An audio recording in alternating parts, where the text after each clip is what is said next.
उनके जो वजीर आला थे वो थे चौधरी परवेज अलाई साहब। चौधरी परवेज अलाई ने की सुप्रीम कोर्ट काजी फैज ईसा ने इसके ऊपर फैसला दिया है। वो फैसला ये है कि इसकी जो असल जनाब कह लें कि शहबाज शरीफ साहब अगर उनके खिलाफ अदम एतमाद आती है तो फर्ज करें अगर पीटीआई के लोग जो मुस्लिम लीग नून के लोग हों या पीटीआई के लोग हों वो अपने वजीर आजम के खिलाफ इसलिए जा सकते हैं कि वजीर आजम के खिलाफ जितनी भी जद्दोजहद पीटीआई ने इस कानून को रोकने के लिए उनकी सारी जद्दोजहद कह लें कि फेल हो चुकी है। एक रैली निकाली थी वो किसका रास्ता रोकने के लिए, आर्मी चीफ सैयद आसम मुनीर का रोकने के लिए कि सैयद मेरे ऊपर का कहने के प्रेशर भी आ रहा है कि आप 24 घंटे के अंदर अंदर फैसला करें और जो है तो मुस्लिम लीग नून चाहती थी वो होने जा रहा है। मुस्लिम लीग नून को 63A का फायदा हो चुका है। वो ये थी कि 8 घंटे से जायद एक डेड बॉडी ट्रैफिक में फंसी रही, वो डेड बॉडी अपने घर नहीं पहुंच सकी।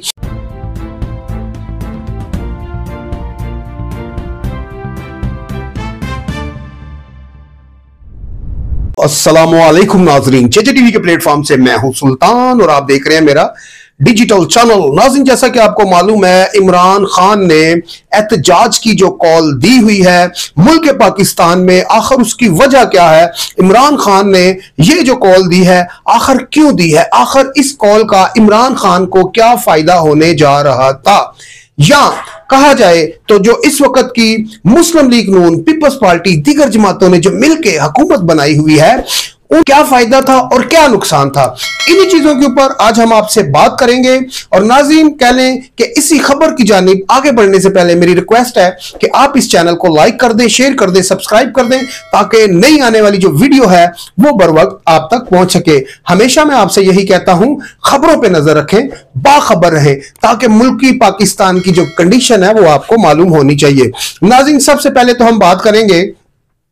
कि जो 63A है ये जो कानून है ये आखिर है क्या। इमरान खान साहब ने 2022 में ये इसके ऊपर फायदा उठाया। इमरान खान साहब ने इससे फायदा कब उठाया, जब इमरान खान साहब अदम एतमाद आई वफाक में, तो वफाक में से इमरान खान साहब की हुकूमत चली गई और पीडीएम की हुकूमत आ गई। पीडीएम की जो हुकूमत थी उसमें कह लें कि जो वजीर आजम थे, जैसा कि आप सबको मालूम है जनाब शहबाज शरीफ साहब 16 महीने हुकूमत करके गए हैं। यहां पर मैं आपको नाज़रीन उस वक्त पंजाब हुकूमत जनाब कह ले पीटीआई की जो हुकूमत उनके जो वजीर आला थे वो थे चौधरी परवेज अलाई साहब। चौधरी परवेज अलाई ने किया वहां पर जब अदम एतमाद, जब उनको कह लें कि अदम एतमाद आई तो जो मुस्लिम लीग नून की कह लें कि जो सीएम थे यानी कि उस वक्त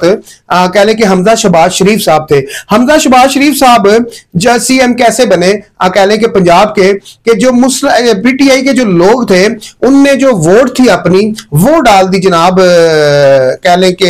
हमजा शहबाज शरीफ को। 34 से 35 लोग थे जिनने पीटीआई के लोगों ने जो वोट डाली थी वो हमजा शहबाज शरीफ को डाली। हमजा शहबाज शरीफ जो है ये बन गए सीएम, किसके जी, पंजाब के सीएम बन गए। फिर इसी कह लें कि ये जो 63A है, 63A को चैलेंज किया गया सुप्रीम कोर्ट में। उस वक्त के जो चीफ जस्टिस थे आप सबको मालूम होगा। मसला यहां पर यह है कि 2022 में जब 63A को चैलेंज किया गया तो जो इसकी असल शक्ल थी 63A की, जो इसकी कह लें कि जो 1973 का आइन है उसके मुताबिक इसकी जो असल शक्ल थी वो उसको बिगाड़ के उस वक्त की सुप्रीम कोर्ट ने इसमें चेंजिंग करके तो दोबारा जो है हमजा शहबाज शरीफ को कह लें कि डी-सीट किया और कह लें कि रातों रात जो है कि परवेज अलाई को पंजाब का सीएम बनाया और रातों रात जो है सदर ने जाकर उनसे हलफ भी लिया। सदर कौन जी, आरफ अलवी साहब,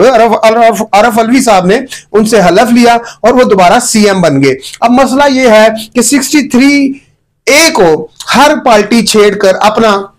मुफाद, अपना मकसद हल करती रही है, लेकिन यहां पर यह है कि आज जो कह लें कि जो इस्लामाबाद सुप्रीम कोर्ट काजी फैज ईसा ने इसके ऊपर फैसला दिया है वो फैसला यह है कि इसकी जो असल शक्ल थी इसको उसमें बहाल कर दिया गया है। जिस तरह कि आपको बताऊं कि जिस तरह 2022 में यह फैसला आया था तो उसमें यह था कि कोई भी एक जमात का, यानी कि जिस तरह हम बात करते हैं सीधी सीधी, जो पीटीआई का कह लें कि जो एमपीए है, एमएनए है, अगर वो कह लें कि वोट डालता है मुस्लिम लीग नून को तो वो डी सीट भी हो जाता था और उसकी जो रुकनीत थी वो भी रिजेक्ट हो जाती थी। लेकिन इसमें है वोट भी नहीं हो, और उसका ये है कि उसका वोट भी अकाउंट होगा। दूसरी जमात का जो कह लें जो पीटीआई या नून वोट डालता है, तो इमरान खान साहब ने देखा कि जो हमारे लोग हैं इनने वोट डाला, और वोट डालने के बाद इसका फायदा तो मुस्लिम लीग नून को हुआ। बंदे तो हमारे थे, एमपीए तो हमारे थे। इमरान खान साहब ने देखा कि जो हमारे बंदे हैं उनने भाई नून लीग को वोट क्यों डाला, तो अतर मिनुल्लाह साहब ने, उस वक्त के जो चीफ जस्टिस सुप्रीम कोर्ट के थे, तो उनने क्या किया, इसमें तरमीम की,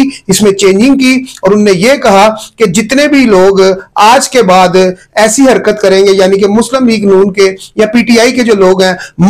मुखालिफ सिर्फ में जाकर मुखालिफ पार्टी को वोट डालेंगे, तो उसमें यह होगा कि उनको कह लें कि उनकी रुकनीत भी कह लें कि मुअत्तल हो जाएगी और वोट भी नहीं होगा, और उनको यह है कि डिसीड भी किया जाएगा। उस वक्त तो इमरान खान साहब ने इससे फायदा ले लिया, लेकिन ये जो कह लें कि ये जो कानून था, फिर इसका कह लें कि जो एक दरखास्त दी गई कि इसके ऊपर नजरसानी, एक दरखास्त दी गई 63A की नजरसानी दरखास्त, 2 साल तक सुप्रीम कोर्ट की कह लें कि जो खिड़कियां, जो दरवाजे हैं, जो अलमारियां हैं, उनमें ये दरखास्त बिखरती रही, रुलती रही। इसके ऊपर आज तक कोई सुनवाई नहीं हुई थी। अब सुप्रीम कोर्ट ने काजी फायज ईसा ने इसकी कह लें समाअत की, 2-3 समातों में इसका जो 5-0 का जो फैसला आया है, उसमें कह लें कि ये जो 63A का कानून है इसको बहाल कर दिया गया है। अब इसमें मसला ये है, अब मसला इसमें ये है कि कोई भी कह लें, अच्छा इसमें फायदा भी है और मसला भी है। मसला ये है कि इसमें अगर अब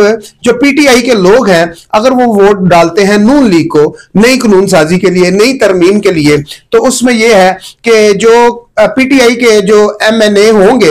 वफाक में, वो डी सीट नहीं होंगे, वो दोबारा इलेक्शन लड़के दोबारा असेंबली में आ सकते हैं। लेकिन अगर ये कानून ना हो, ये कानून अगर ना हो, देखें अगर इस टाइम कह लें जो वजीर आजम है इस टाइम मौजूदा हालत में की हम बात करते हैं, तो आपको इजीली समझ सके मौजूदा हालत में जिस तरह वजीर आजम है जनाब कह लें कि शहबाज शरीफ साहब, अगर उनके खिलाफ अदम एतमाद आती है, तो फर्ज करें अगर पीटीआई के लोग जो हैं या नून लीग के जो लोग हैं, तो कह लें कि शहबाज शरीफ के खिलाफ वोट डालते हैं, यानी कि मुस्लिम लीग नून के लोग, यानी कि इस वक्त के जो वजीर आजम है वो है शहबाज शरीफ वजीर आजम है मुस्लिम लीग नून के, और नून के जो वजीर आजम है अगर उनके अपने एमएनए अपने ही वजीर आजम के खिलाफ वोट डालना चाहें, ठीक है, अब वो डाल सकते हैं। उसकी वजह यह है कि पहले जिस तरह तरमीम की गई थी तो उसमें यह था कि वो वोट अकाउंट नहीं होती थी। अब यह है कि एक वजीर आजम है वो किसी की बात नहीं सुनता सुनाता, उसके खिलाफ अगर अदम एतमाद आती है तो उसके अपने ही बंदे उसके खिलाफ कह ले जो अपने एमएनए है तो उसके खिलाफ वोट डालेंगे, तो वो भाई जिस तरह कानून में तरमीम हो चुकी थी तो वो डी सीट नहीं हो सकता था वजीर आजम। लेकिन अब जो कानून कह लें कि 63A अपनी असल शक्ल हालत में आ चुका है, तो अब यह है कि वजीर आजम को मुस्लिम लीग नून के लोग भी शहबाज शरीफ को कह लें कि वजीर आजम के ओहदे से उतार सकते हैं। लेकिन जिस तरह इमरान खान साहब के दौरे हुकूमत में हुआ, इस कानून को तरमीम की गई, उस वक्त सुप्रीम को फैसला दिया था, जो जजमेंट दी, तो कि अगर उसकी शक्ल तो जो अपने नवाज शहबाज शरीफ मुस्लिम नून के वो अपने ही वजीर अखलाक नहीं रखते थे। तो कानून में जो टीम हुई है ये बहुत अच्छा है, क्योंकि जो मुस्लिम नून के लोग हैं, पीटीआई लोग हैं या कोई भी सियासी लोग हैं, एमपी एमएनए जो भी हैं, चाहे वो पंजाब में हो चाहे वो वफाक में हो, अपने वजीर आजम के खिलाफ वो जा सकते हैं। अब सबको ये सहूलत मिल गई है, मुस्लिम लीग नून के लोग हो या पीटीआई के लोग हो, वो अपने वजीर आजम के खिलाफ इसलिए जा सकते हैं कि वजीर आजम के खिलाफ अगर अपने या अपोजिशन के लोग नहीं जाएंगे तो फिर कह लें कि जो वजीर आजम है वो तो बादशाह बन जाएगा, उसको तो कोई हिला ही नहीं सकता। तो लिहाजा बादशाहियत कह लें कि फरोनियत खत्म करने के लिए ये कानून बहुत जबरदस्त है। तो नाज़रीन हम आगे बढ़ेंगे। जैसा कि आपको मालूम है, इस कानून को रोकने के लिए, कानून में तरमीम करने के लिए इमरान खान साहब ने जो कह लें एहतजाज की जलसों की कॉल दी हुई थी, तो वो असल मकसद यही था कि इसको रोका जाए। जब इसका फैसला कल नहीं आया था, कल की दिन की अगर बात करें तो कह लें कि जो इमरान खान की वकला टीम है उनने कह लें कि जो सुप्रीम कोर्ट के बाहर एक पुतला बनाया, पुतला किसका बनाया, काजी फायज ईसा का किया और उसको जलाया भी। फिर रोड पे कह ले कि काजी ईसा के पास एक शख्स आता है, वो जाके कहता है कि जनाब हमारा 500 बंदा बाहर है, अगर आपने फैसला इस कानून को दोबारा छेड़छाड़ की तो हम देखते हैं आप ये फैसला कैसे देते हैं। तो काजी फायज ईसा साहब शरीफ बंदे हैं, जैसा कि आपको वो कुछ भी कर सकते थे, कानूनी कार्रवाई सकते थे कि अगर आप खामोश नहीं होंगे तो मैं पुलिस को बुलाकर आपको बाहर निकाल दूंगा। तो उन्होंने कहा इरादा आप कर भी क्या सकते हैं, इसी चीज की हमें आपसे उम्मीद है। और पुलिस को बुलाया, उस बंदे को भेज दिया। खान साहब वकील थे, उन्होंने कहा उन्होंने माजरत भी की, उन्होंने कहा हमारा बंदा है ही नहीं है। भाई वो आपका बंदा क्यों नहीं है जो कह रहा है 500 बंदा हमारा बड़ा है, तो वो फिर किसके बंदे हैं, बाहर तो आपके लोग ही एहतजाज कर रहे थे ना, नईम हैदर पंजोता और दीगर जो लोग थे। खैर मुख्तसर बात यह है कि जितनी भी जद्दोजहद पीटीआई ने इस कानून को रोकने के लिए, उनकी सारी जद्दोजहद कह लें कि फेल हो चुकी है। यही जद्दोजहद इमरान खान साहब ने जब कहने मुकदमे तमाद से फारिग हुए तो एक बंदे को रोकने इमरान खान साहब ने लाहौर से एक रैली निकाली थी। वो किसका रास्ता रोकने के लिए, आर्मी चीफ सैयद आसम मुनीर का रोकने के लिए, कि सैयद आसम मुनीर आर्मी चीफ ना बन सके। उस टाइम भी इमरान साहब का जो मार्च था वो फेल हुआ, और वो किसके लिए किया गया, आर्मी चीफ के लिए। उस टाइम भी आर्मी चीफ ही जो सैयद आसम मुनीर थे वो आर्मी चीफ बने, उनका रास्ता भी ये नहीं रोक सके। और इस टाइम पर भी अगर देखा जाए तो इमरान खान साहब ने जितने भी कह लें मुल्क गिर कह लें कि जो एहतजाज की कॉल दी हुई थी, और कह लें फैसलाबाद, इस्लामाबाद, रावलपिंडी, दीगर शहरों में, आज उसका भी जो रास्ता है ये रोक नहीं सके। नाज़रीन, हुकूमत की अगर बात करें तो हुकूमत के लिए यहां पर छोटी सी एक परेशानी बनती हुई नजर आ रही है। अगर पार्लियामेंट हाउस में कहने के जो एमएनए है, अगर वहां से ये गवर्नमेंट कानून पास करवा भी लेती है, अगर मौलाना फजल रहमान इनका साथ नहीं भी देते तो मौलाना फजल रहमान की जरूरत पड़ेगी इनको सेनेट में। सेनेट में जो मौलाना फजल रहमान साहब की सीटें हैं वो कह लें कि वो काफी ज्यादा हैं, उधर मौलाना फजल रहमान की जरूरत पड़ेगी। क्योंकि चंद ही रोज पहले एक प्रेस कॉन्फ्रेंस में जो मुस्लिम लीग नून के रहनुमा है तारक फजल चौधरी साहब ने कहा जी प्लान ए भी तैयार है और प्लान बी भी तैयार है। यानी कि प्लान ए तो वो था जिसमें मौलाना फजल रहमान साहब को साथ में मिलाना था और कानून साजी कर लेनी थी, लेकिन मौलाना फजल रहमान साहब अगर नहीं मिलते, ठीक है, तो प्लान बी यही था कि इस कानून को वापस असली शक्ल में लाया जाए। 63A जो आज कह लें इस्लामाबाद सुप्रीम कोर्ट काजी फायज ईसा ने जो फैसला दिया है। नाज़रीन, यहां पर मैं आपको बता दूं कि जो हमारे कह लें मौलाना फजल रहमान साहब हैं, उनने कहा जी कि ये जो हमारा जो एक इजलास होने जा रहा है मुल्क पाकिस्तान में, इसको आप होने दें 25-26 तारीख तक, तो फिर हम जो है इसके बाद कानून साजी कर ले। तो हुकूमत ने मौलाना फजल रहमान साहब बात मान है और शंघाई कहने के हमारे मुल्क में एक बहुत बड़ा होने जा रहा है, शंघाई तावन इजलास है ये, और शंघाई के बाद हम सभी करेंगे तरमीम करेंगे। अपना ये है कि मौलाना फरमान साहब ये भी कह रहे हैं कि ये प्रेशर भी दिया जा रहा है मेरे ऊपर कहने के प्रेशर भी आ रहा है कि आप 24 घंटे के अंदर अंदर फैसला करें और जो है इस कानून साथ दें। अब इस कानून का साथ देने से क्या होगा, जो काजी फायज ईसा साहब हैं, काजी फायज ईसा साहब के पास अभी तकरीबन 22 से 23 दिन है उनकी रिटायरमेंट के। अगर काजी फायज ईसा साहब ये कानून में तरमीम होती है, ये कानून पास होता है, तो काजी फायज ईसा साहब जो है कि वो दोबारा चीफ जस्टिस अगले 3 साल तक मजीद रहेंगे। और जो आर्मी चीफ है हमारे काजी सैयद आसम मुनीर साहब, तो वो भी अगले 3 साल तक मजीद उनकी जो मुलाजमत मुद्दत है वो बढ़ जाएगी। इस कानून का हुकूमत का जो प्रेशर था वो ये था कि ज्यादा से ज्यादा सैयद आसम मुनीर को रोका जाए और काजी फायज ईसा को रोका जाए। काजी फायज ईसा के लिए भी कहने के इमरान खान नरम गोशा नहीं रखते और कहने के जो सैयद आसम मुनीर साहब हैं उनके लिए भी इमरान खान साहब से कह लें कि नरम गोशा नहीं रखते। इन दोनों से इमरान खान साहब को काफी ज्यादा चिढ़ है। और आज जो फैसल वाप्टा साहब ने जो पीटीआई के पुराने रुकन भी रह चुके हैं और इमरान खान साहब के बहुत करीबी साथी भी रह चुके हैं, फैसल वाप्टा साहब ने कहा है जी इमरान खान साहब को चाहिए लाशें, वो लाशों पे सियासत करना चाहते हैं, लाशों पे वो कह लें कि ये वो अपना माहौल बनाना चाहते हैं, ये लाशें गिराना चाहते हैं। और हुकूमत भी मेरा ख्याल है कुछ ऐसी ही गलतियां कर रही है कि इमरान खान साहब का अगर कॉल होती है 10 दिन की तो हुकूमत जो है पाकिस्तान को या इस्लामाबाद को या पंजाब को 20 दिन पहले ही ब्लॉक करना शुरू कर देती है। हाल ही में जैसे संगजानी का एक जलसा हुआ इमरान खान साहब का, यानी कि इमरान खान साहब तो जेल में बैठे हुए हैं लेकिन पीटीआई का जलसा, और उसमें कह लें कि जो शेर अफजल कह लें कि जो अली अमीन गंडापुर थे उनने काफी बड़के मारी और काफी कह लें कि नाजेबा जुबान इस्तेमाल की, उसकी वजह से